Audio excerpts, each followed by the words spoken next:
This is Diva tuning in from the Bronx, New York in May of 2020.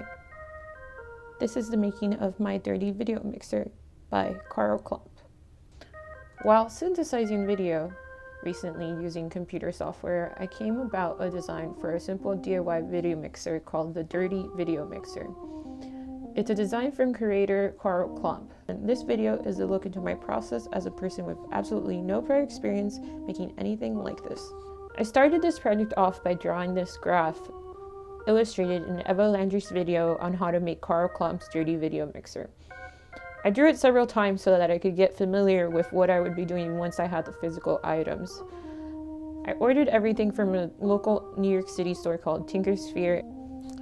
The parts needed for this project are 3 RCA jacks. You will be soldering on to each point, one 1K potentiometer, 2 toggle switches,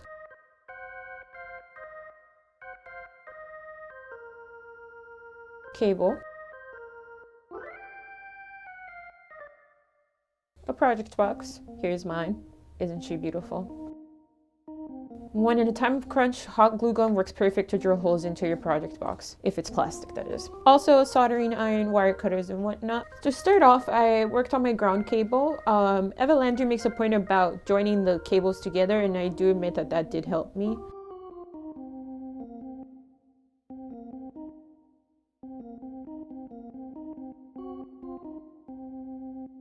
Here we watch as I attempt my first time using the soldering iron, and I will admit I didn't do that good of a job. I'm actually even surprised, as you can see here, that little pieces drop on my desk. I did burn a little bit of my desk, but that's okay. Here we have my first successful attempt.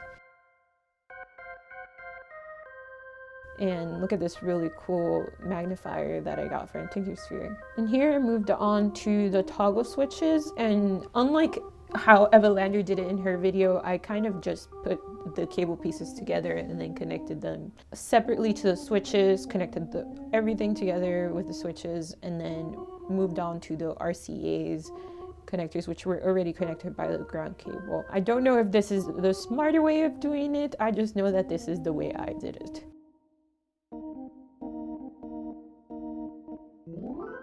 And here I moved on finally to the potentiometer.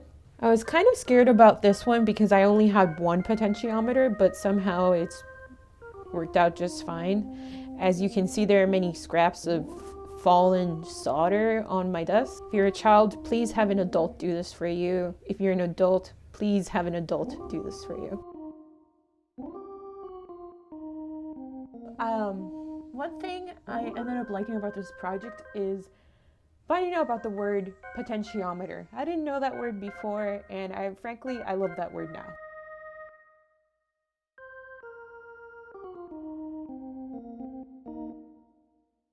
And here we have the completed piece before it broke. It's quite beautiful. I really enjoyed making this. It was a lot of fun.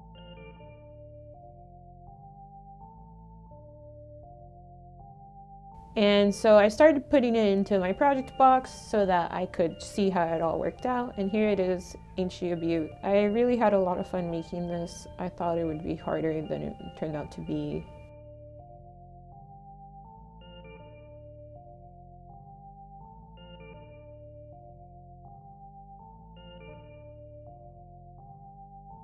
And so I took it apart so that I could sand my project box and get it a little bit neater. But as I was taking it apart, one of my connectors to an RCA input came off, so I had to go back to the soldering board. I was so upset when it broke too. Like, I thought I did so well, and here we are trying to fix it. There's my solder and my joints, as they call them. Once again, I have literally no prior knowledge of working with electronics, circuit bending, or anything like this. I do like to make videos. I spent some time trying to put different washes on there, but none of them really fit. So then at the end of it, I glued everything together. Well, glued the pieces down into the plastics, into the box. A beautiful box! by the grace of God, I actually completed something for once. And then we went to test it. And here is my demo. Dun dun dun. My mixer ended up working somehow. I was surprised and excited to see the fruits of my labor. There are some signal issues, so I do think I have to go back to it and figure it out, but for now it works just fine. That being said, after playing with it and picking up an HDMI to RCA adapter so I could attach my camera or computer, I am really excited to play with it more. If you are going to do something like this and you're interested in video feedback, I do recommend picking up an HDMI to RCA adapter.